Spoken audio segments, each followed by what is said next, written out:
You used to call me on my cell phone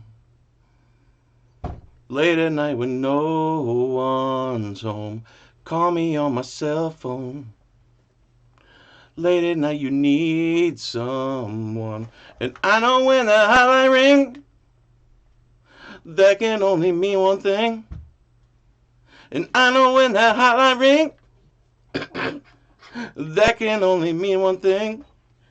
Ever since I left the city, you. Hi, guys. Come on. Come here. Come here, dummy.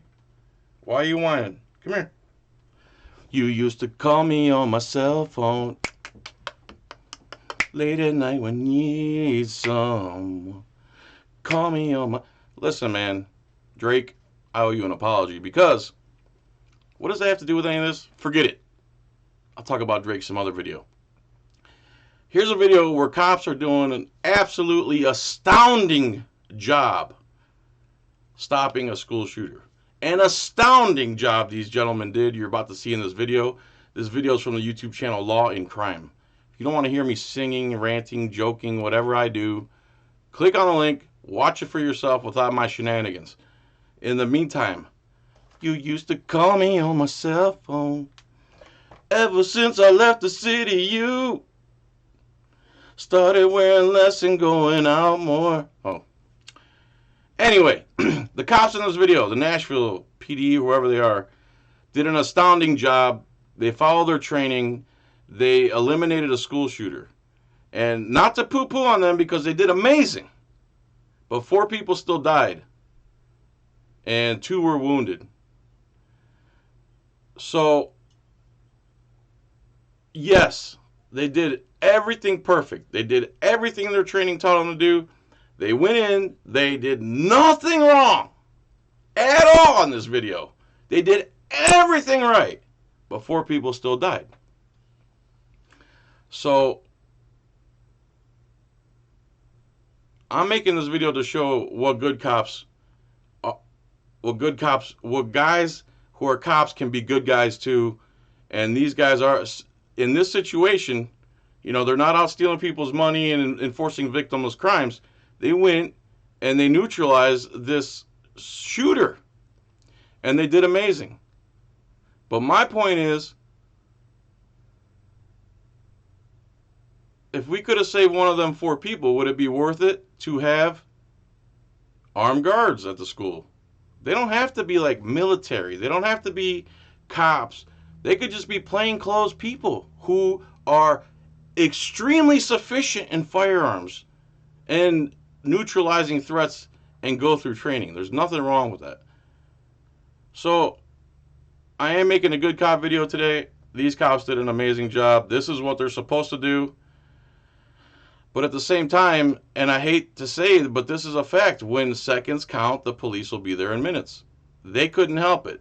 They busted in at 10 a.m., cops got there at 10:24, and they got there that fast, which is fast, because one of the cops happened to be in that area, close by. So, again, if there was someone on site that could neutralize the threat and save one of the 4 people, is it worth it? All right, let's watch some of this. I'm going to be interrupting, obviously. So Monday, March 27th is a day that I will never forget. I walked out of that office at 10 o'clock that morning to drive around the precinct, and the initial call came out, and immediately my stomach dropped when I realized it was a school. For the first time, we're hearing from Nashville police officers who responded to the deadly Covenant school shooting. Law and Crime Trial Network. Go subscribe to them.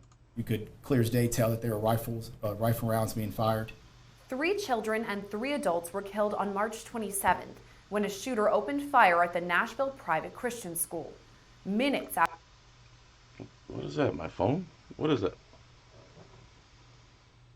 Oh, I guess that's the computer cooling off. Sorry. After first responders arrived to the school, the shooter was shot and killed by police. Those officers now being hailed as... Sorry, guys. Let me rewind just a smidge. First responders arrived to the school. The shooter was private Christian. When a shooter... Clear as day tell that there were rifle rounds being fired. 3 children and 3 adults were killed on March 27th when...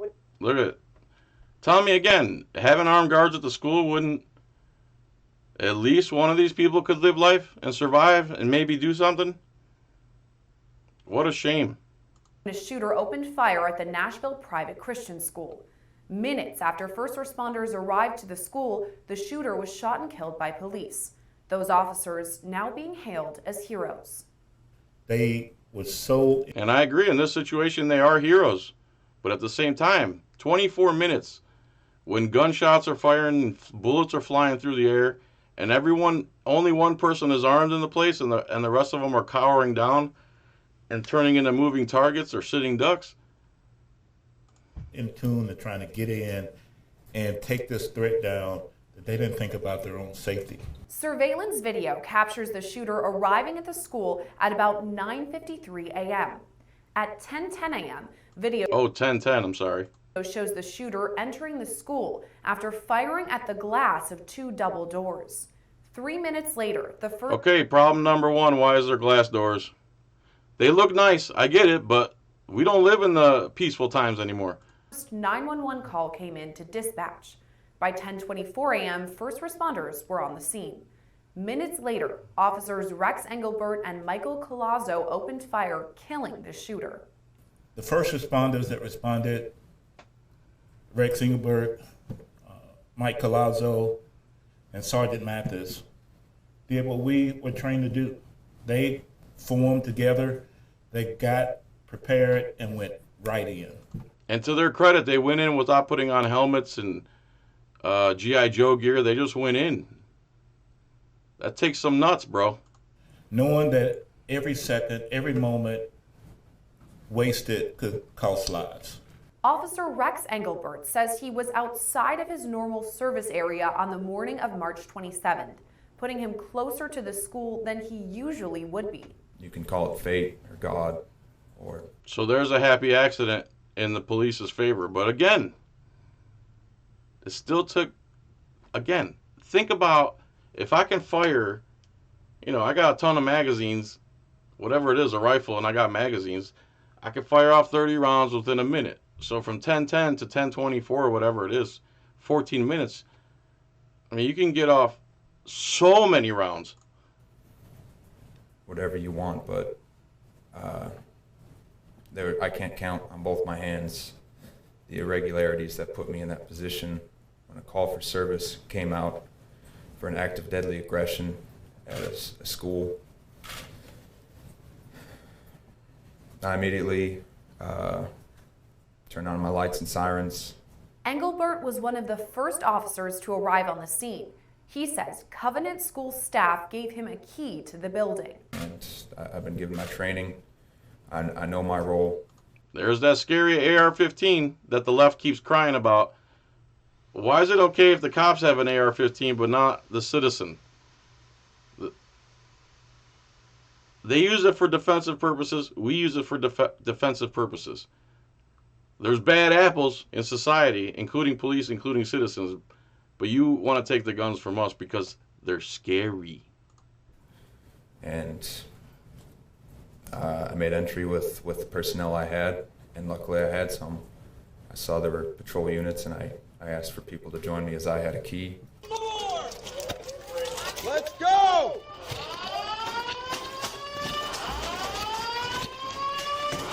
Metro Police! Another first responder, Detective Sergeant Jeff Mathis, says he met Engelbert at the door. When I got out of my vehicle, This guy did a fantastic job too, and I appreciate him taking time off from the Duluth Trading Company commercials to do this. I retrieved my department-issued shotgun from the back. And while doing that, I overheard who I now know as Officer Rex Engelbert saying, "I need 3," as you guys have seen on the video. Let's go! I need 3! I went through that door with purpose. I knew the gravity of the situation and what had occurred based on the call text, the amount of callers, and it was a serious incident. Engelbert and Mathis do not regularly work together, so in that moment, they relied on Yeah, they're not Engelbert and Humperdinck. their active shooter response training. So we cleared the hallway we had, room by room, until we made it into the lobby. Like I said, I don't work with anyone that was there that day, so we had to use plain speak to understand each other's roles, what we had to do. Metro Police, open door! Bathroom, small bathroom. Clear. At about the same time, Officer Collazo entered through a different part of the school. I noticed that all the glass to that door had been shot out. Saw shell casings on the ground, bullet holes on the door, so I immediately made entry. After clearing the gym, Collazo says he attempted to move upstairs. At that point, we were told that the shooter was possibly on the second floor. So at that point, that's when on the body cam you see where we ended up going up the stairwell and made our way to a locked door. They go second floor.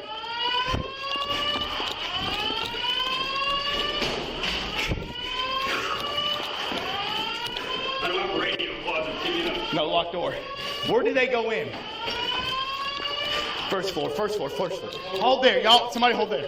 Body camera video shows Collazo pivoting, going back down the stairs to find a different route upstairs. Rifle first. Blue, go. Go.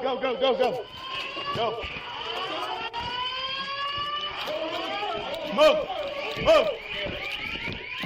I'm with you. Once we started hearing the first Wow, man, what a scene. shots, that's when everything kind of kicked into overdrive for us. We had gone up the stairwell, made our way down the hallway. That's when I ran into that second victim. Elsewhere in the school, Engelbert and Mathis had the same reaction. When I did hear stimulus, I couldn't get to it fast enough.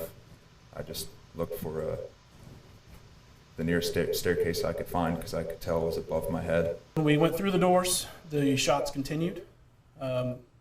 I couldn't tell you how many there were, to be honest with you. We just heard the sounds. From my training and experience, I knew those sounds to be rifle rounds that were being fired based on what it was. We proceeded up the stairs. It's upstairs. It sounds like it's upstairs.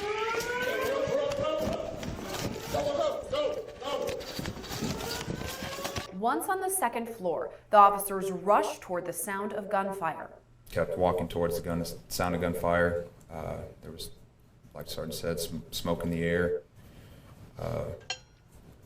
It was very similar to the training we received, the stress inoculus that our training academy had exposed me to before this incident. We didn't know if the shooter was to the left or the right. Smoke was everywhere. The fire alarm was going off. It was somewhere right around that point we heard another shot, and so it told us that the shooter was to our right. That's when I made the call and yelled that the shooter was right, and we pushed right and continued down that hallway. Once in that hallway, the smell of gunpowder was in the air. It was also very smoky. Obvious that there had been fire in that area very quickly. Doing what our training tells us to do in those situations and following the stimulus, all of us stepped over a victim. I,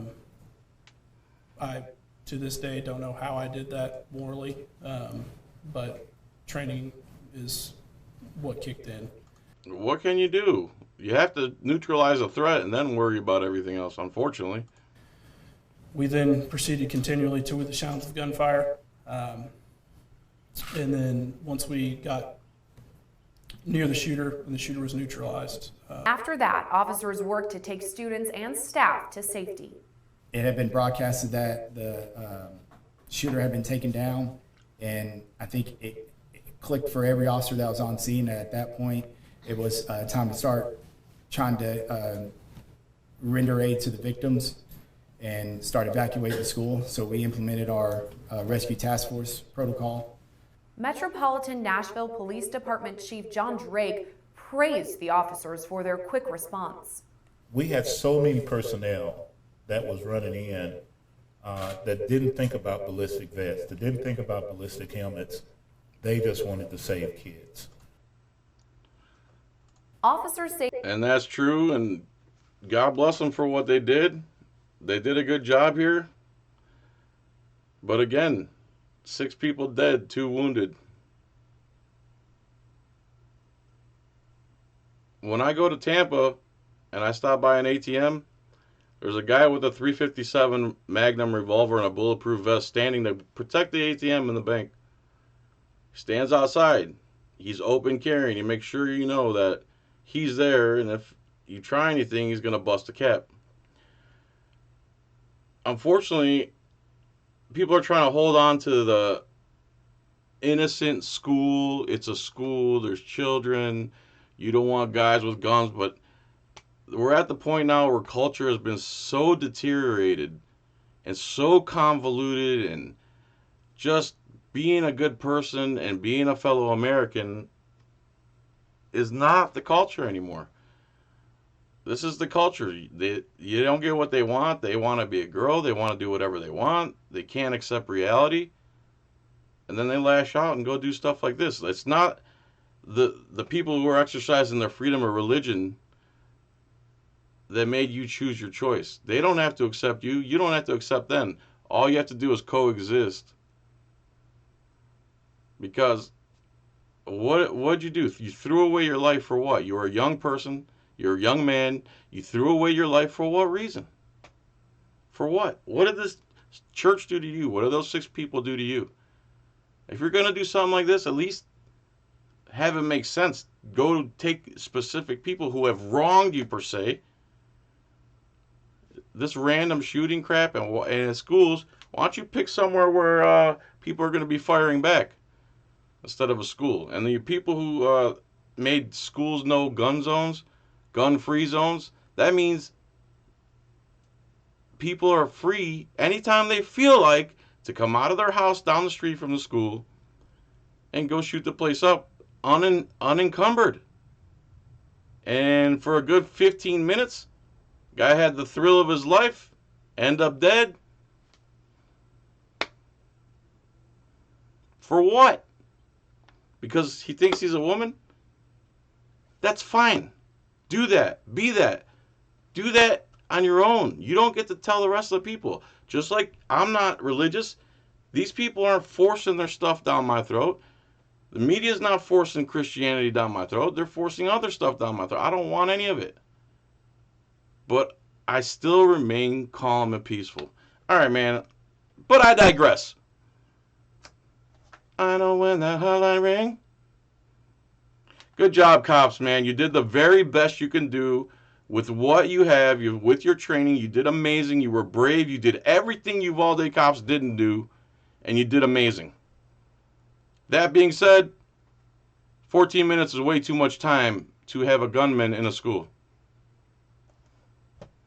All right, guys. Thanks for watching. Please consider joining John's Coin Rings on Etsy. Type in John's Coin Rings with no spaces on Google if you want to find my store faster. John's soft-hitting t-shirt store.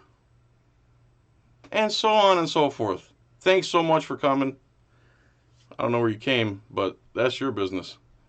Maybe the Cayman Islands. You ever been to the Cayman Islands? Have you ever been to the Cayman Islands? Cayman Islands. Cayman my ass.